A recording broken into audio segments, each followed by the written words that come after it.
Ticket কাটতে গেছি তো কোনো মানে হয় না। তো আমি এখানে 4টে শাড়ি চুজ করেছি। সকাল সকাল আমরা ঘাটে এসে দাঁড়িয়েছি, আর গাড়িটা হঠাৎ করে অ্যাক্সিডেন্ট হয়ে যায়। তার জন্য আমাদের তাড়াহুড়ো করে তোমাদের দাদাভাই আমাদের বেরিয়ে যেতে হচ্ছে, কারণ গাড়িটা থানায় ওরা জমা নিয়ে নিয়েছে, তাই আমাদের হঠাৎ করে বাড়ি চলে আসতে। Good morning. তো তোমরা সবাই কেমন আছো? আশা করি তোমরা সবাই ভালো আছো, আমিও খুব ভালো আছি। তো আমি চলে আসলাম ঝটপট করে আবার একটা ব্লগ নিয়ে। ব্লগের মাধ্যমে আমি তোমাদেরকে দেখাবো, তো ব্লগটা দেখতেই থাকো, আশা করি খুব খুব ভালো লাগবে।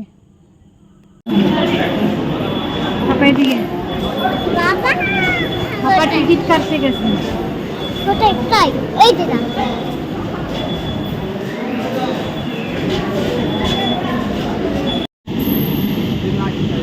আমরা এখনো প্ল্যাটফর্মে বসে আছি। এটা হচ্ছে দুর্গাপুর প্ল্যাটফর্মে। তো আমরা কোথায় কোথায় যাচ্ছি তোমরা কমেন্ট করে জানিও। আমরা যেখানে যাচ্ছি সেগুলো তোমাদের কিছু কিছু ক্লু আমি তোমাদেরকে দেবো। আর দেখো আমি ট্রেনে বসে আছি, একটা বাচ্চা কি সুন্দর কিউট দেখতে, ও আমার ভিডিও করছে, আমি ওর ভিডিও করছি। ও বারবার আমার ভিডিও করছে, ছবি তুলছে।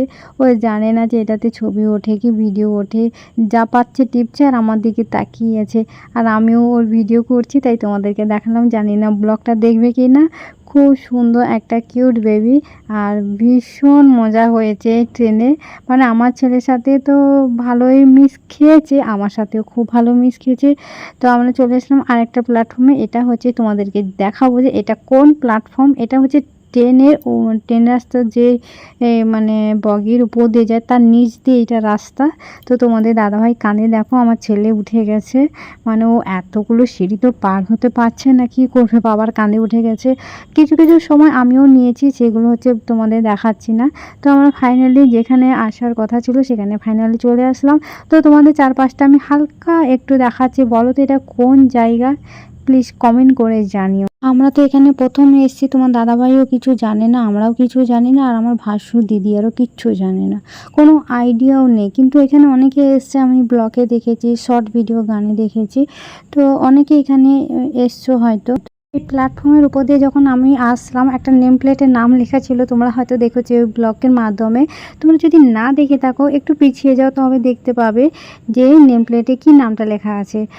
অনেক আশা নিয়ে এসেছি, জানি না কি হবে। তো দেখা যাক শেষ পর্যন্ত কি হয়।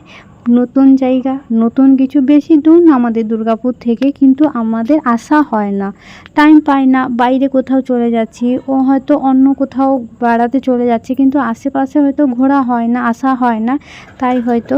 তো আমরা টোটো ফাইনালি ধরে নিয়েছি, আমরা ঘাটে চলে এসেছি অলরেডি। আর এখানে দেখতেই পাচ্ছ দুজন দুধারে ঘাটের সামনে বেঞ্চ নিয়ে বসেছে। এখানে কোনো টিকিট কাউন্টার নেই, এরকম করেই টিকিট দেওয়া হয়। এবার যারা নৌকাতে উঠবে নৌকার টিকিট আলাদা, আর যারা লঞ্চে উঠবে তাদের টিকিট বা বোটের টিকিট আলাদা। তো যেখানে লঞ্চ, বোট আর হচ্ছে তোমার নৌকা আসছে মানে এক জায়গায়, কিন্তু যাত্রীগুলো এক জায়গায় এক স্থানেই দাঁড়িয়ে আছে। এবার কে কোনটাতে উঠবে সেটা দুষ্কর ব্যাপার, এত ভিড়।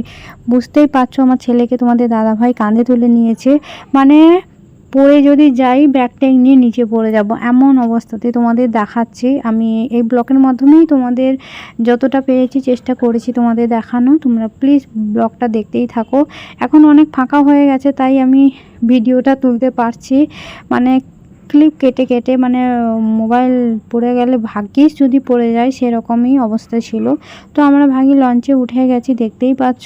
আর ওই যে দূরের ঘাটটাতে আমরা যাব, মানে আমি এমন মাঝখানে চেপে গেছি বেঠে, তো মানে কিছু দেখতে পাচ্ছি না, শুধু আমার ছেলের মুখটা দেখছি। তো ফাইনালি আমি চলে এসেছি নগরদ্বীপ মায়াপুর। এখনও হোটেল বুক করা হয়নি, এসেই প্রভু দর্শন করে নিলাম। জানি না কপালে হচ্ছে ভোগ আছে কি না। তোমাদের দাদাভাই টোকন কাটতে গেছে, আর আমরা হচ্ছে বসে বসে কীর্তন গান শুনছি। তো তোমাদের দেখাচ্ছি ঠাকুরের দর্শন এখানে করছো, আর এখানে তোমরা কীর্তন গান শুনতে পাবে। আর চারপাশটা দেখো, খুবই সুন্দর জায়গা, একটা বিকেলে শান্তি শান্তি ভাব একটা চলে আসে। টোকন কেটে নিয়ে চলে এসছে, ফাইনালি আমরা টোকন পেয়ে গেছি, কিন্তু আমরা শেষের মুহূর্তে পেয়ে গেছি, মানে অনেকে খাওয়া দাওয়া হয়ে গেছে। তারপর আমরা হচ্ছে শেষ কি বলে লাস্টে খাওয়া যেগুলো থাকে সেগুলো হচ্ছে আমাদের ভোগ হবে। কারণ হচ্ছে তাও ভোগটা জুটেছে, এটাই আমাদের কপাল। কারণ এত দেরি করে এসছি না, সেই 12টা থেকে ভোগ নিবেদন শুরু হয়, 5টা পর্যন্ত আমরা এসছি। সাড়ে 3টে আর বেজে গেছে, 3টে সাড়ে 3টে বেজে গেছে। তো ফাইনালি আমরা হোটেল পেয়ে গেছি একদম মন্দিরের সামনে। দাম বেশি হোক বাছে আমরা নিয়ে নিয়েছি, কারণ আর খোঁজাখুঁজির কোনো অপশান দেখতে পাচ্ছি না। এত বিরক্তিকর লাগছে জার্নি করে এসে না, মানে রোদে আজকে রোদটাও খুব ভালো উঠেছিল। তোমরা তো শর্ট ব্লগে দেখেছো আমি রুমগুলো কীরকম নিয়েছিলাম, আর সেই সম্বন্ধেও তোমাদের আমি জানিয়েছি। তো আরেকবার আমি তোমাদেরকে দেখিয়ে দিচ্ছি আমাদের রুমগুলো কীরকম। আর তোমাদের দাদাভাই আর আমার ছেলে এসি ছাড়া তো থাকতেই পারে না, তাই আমরা নন এসি নিচ্ছি না, এসি নিয়েছি। একটা এসি আছে, একটা টি টেবিল আছে, একটা খাট আছে। মোট সব মিলিয়ে খুব খারাপ না, খুব ভালো না, ভালোই একটা পেয়ে গেছি। আর তাড়াতাড়ি রেডি হয়ে গেছি, আর আমরা হচ্ছে ভোগ খেতে যাব। এবার বুঝতেই পারছো কতটা রাস্তা, মানে মন্দির থেকে ভোগের যেখানে আয়োজন করেছে সেখানে অনেকটাই দূরত্ব আছে। তো ফাইনালি আমরা হাঁটতে হাঁটতে পৌঁছে গেছি যেখানে ভোগ দেওয়া হয়, আমরা চলে এসেছি। তো তোমাদের আমি প্রথমে টোকনটা দেখাচ্ছি, টোকনটা কী রকম হয়। এই হচ্ছে সেই টোকন, এইটা দেখালেই আমরা হচ্ছে খেতে পারবো। তো আমরা এক এক করে টোকন দেখিয়ে ভেতরে ঢুকে গেছি। আর তোমাদের ভেতরটা কীরকম সেটা আমি তোমাদেরকে দেখাবো, যতটা পারবো আমি চেষ্টা করব তোমাদেরকে দেখানো। এই হচ্ছে ভেতরটা যেখানে আমাদের ভোগ নিবেদন করা হয়। এখানে অনেকেই এসছো, হ্যাঁ। এখানে নিয়মটা হচ্ছে থালার উপরে একটা পাতা দেবে, তার উপরে একটা পাতার বাটি দেবে। এখানে যদি কেউ কিছু খেতে চাইছে, যে মন চাইছে আমার ভোগটা শেষ হয়ে গেছে, আমার ভাত নিতে ইচ্ছে করছে, আমার কিছু সবজি নিতে ইচ্ছে, তোমাকে থালা নিয়ে উঠে যেতে হবে। তো এখানে কি কি আছে সেটা তোমরা দেখিয়ে নিয়েছো। ডাল আছে, হ্যাঁ, পায়েস আছে, পটলের তরকারি আছে, আলু ভাজা আছে, সব কিছু নিরামিষ পেয়ে যাবে। আর এখানে হচ্ছে সিস্টেমটা আলাদা, যে যার খেয়ে নিজের থালা নিজে ধুয়ে, আর এই দুটো মহিলা দাঁড়িয়ে আছে এনাদেরকে থালা দিয়ে দিতে হবে। কারণ এরা আবার নতুন করে সুন্দর করে সাবান ঘষে ভালো করে আবার ধুয়াধুয়ি করবে। তো আমরা আছি এখানে রাধা হোটেল, একদম মন্দিরের সামনেই দেখতে পাচ্ছ। আমাদের 5 সেকেন্ডও লাগবে না, মানে বাইরে থেকেও মন্দির দেখতে পারো, ভেতর থেকেও মন্দির দেখতে পারো, বসলে মন্দির দেখতে পারবো, উঠলে মন্দির দেখতে পারবো, এমন পজিশানে আমরা আছি। তো চারপাশটা আমি তোমাদেরকে দেখাচ্ছি। তো কেমন লাগছে কমেন্ট করে জানিও ঝটপট করে। আর ব্লগটা দেখতে থাকবে, আর তোমাদের দিদিভাইকে বুক ভরা ভালোবাসা যেমন দিয়ে আসছো আরও দিও। অনেকেই লাইক কমেন্ট করো, আমি কমেন্টগুলো পড়ি, আমার খুবই খুবই ভালো লাগে। তো যাই হোক, তোমাদের বাইকটা আমি তোমাদের দেখিয়ে দিচ্ছি। দেখো এখানে রাতেও যদি তোমরা কেউ কিছু খেতে চাও, এরও নিয়ম আছে, তোমাদের টোকন আগে থেকে কেটে নিতে হবে। এখানে রুটি, তরকারি, সবজি সব কিছু পেয়ে যাবে, সব কিছু এখানে নিরামিষ পেয়ে যাবে। সেগুলো আমি আস্তে আস্তে তোমাদেরকে বলবো, দেখাবো। তো চলো আজকে এখানে পরিবেশটা আমি তোমাদের দেখাবো, ভেতরটা কি রকম আছে। তো এই মন্দিরটা নতুন হচ্ছে আমি শুনছি, আর এই মন্দিরটা পেছনটা এখনো অনেকটা সময় বাকি আছে, এখনো বানানো কমপ্লিট হয়নি। আর এই মন্দিরটা যদি হয়ে যায় পুরীর মন্দিরের মতন, এটা আরও যতটা বিখ্যাত আছে আরও বেশি বিখ্যাত হয়ে যাবে, খুবই সুন্দর। আর এখানে হচ্ছে দেখতেই পাচ্ছ একটা মন্দিরের মতন। তো ওখানে হচ্ছে ওটা মন্দির নয়, এটা হচ্ছে তোমার গুরু শিষ্যর মৃত্যু হয়েছিল, এখানে তার সমাধি করে রেখেছে। কিছু কিছু এখানে আছে মোমের মতন রেখে দিয়েছে, হয়তো যে গুরুজি ছিল উনি কোথায় কোথায় প্রচার করেছে, উনি কোথায় কোথায় গিয়েছেন, এই সব নিয়ে একটা মেমোরি ওখানে আছে। তোমরা যে কেউ গিয়ে এখানে দেখে আসতে পারো এর মধ্যে। কিন্তু মেন মন্দির এখানে নেই, এখান থেকে অনেকটা একটু যেতে হবে। এখানে অনেকটা এরিয়া মিলিয়ে এই জায়গাটা তৈরি হয়েছে, তো অনেকটা যেতে হবে। আর এইটা এখানে টোকন কাটতে হবে 10 টাকা করে, পার একজন করে 10 টাকা করে টোকন কাটতে হবে। কিন্তু সেরকম দেখার কিচ্ছু নেই, যারা জানে না তারা যদি ঢুকে যায় তারা বেরিয়ে এসে বলবে এখানে কিচ্ছু সেরকম নেই, বেকার 10 টাকা গেল।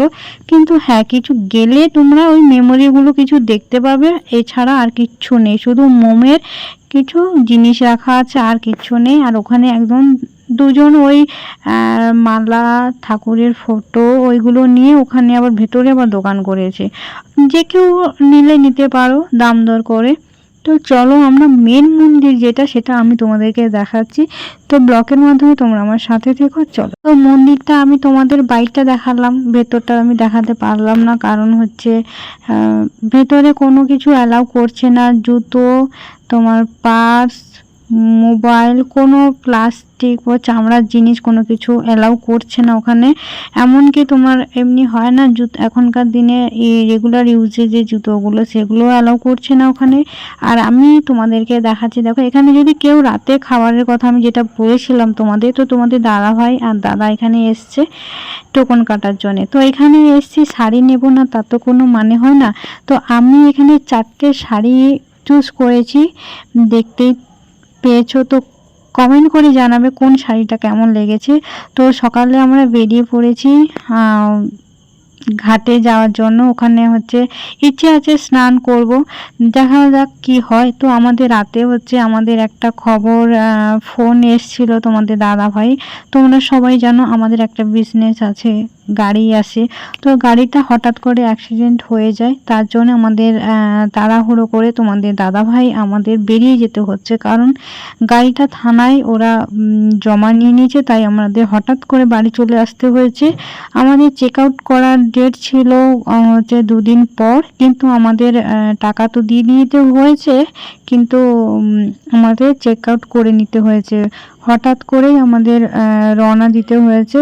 তো তোমাদের দাদা ভাই দেখতেই পাচ্ছ হাফ প্যান্ট পরে বেরিয়ে চলে এসছে, মানে সেরকম মানে তাড়াহুড়ো করে এসছে, তাড়াহুড়ো করেই বাড়ি যাচ্ছে। তো সকাল সকাল আমরা ঘাটে এসে দাঁড়িয়েছি, আর এত সুন্দর পরিবেশ, মানে লোক সামলাতে পারছে না, মানে খুবই সুন্দর লাগছে সকালে এই সূর্য ওঠাটা আর নদীর পাড়ে সূর্যটা পড়া, এত সুন্দর লাগছে। এখন বোটগুলো ফাঁকা। হ্যাঁ, এখন আমরা সবে প্রথম এসে দাঁড়িয়েছি।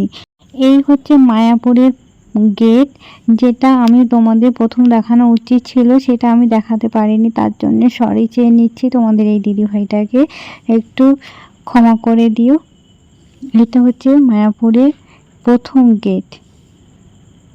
তো দেখতেই পাচ্ছ আমাদের বোটটা ছেড়ে দিয়েছে, এখনো জলের উপরে আমরা ভাসমান হয়েছি। পরিবেশটা খুবই সুন্দর লাগছে, তাই আমি তোমাদেরকে দেখালাম, ক্লিপ করেছিলাম, সেই ভিডিওটা আমি তোমাদেরকে শেয়ার করলাম। তো ভিডিওটা এই পর্যন্ত। আর যেটা হচ্ছে তোমাদের ট্রাক আমাদের যে জমা নিয়েছে, একজনে হচ্ছে 4টে আঙুল চলে গেছে। আমি পরের ব্লগে তোমাদের এই সম্বন্ধে সব কিছু বলবো। টাটা বাই বাই, সবাই সাবধানে থাকবেন, ভালো থাকবেন, সাবধানে গাড়ি চালাবেন। টাটা বাই বাই, ব্লগটা দেখতে থাকো, আশা করি তোমাদের খুব ভালো লাগবে। Tata bye bye.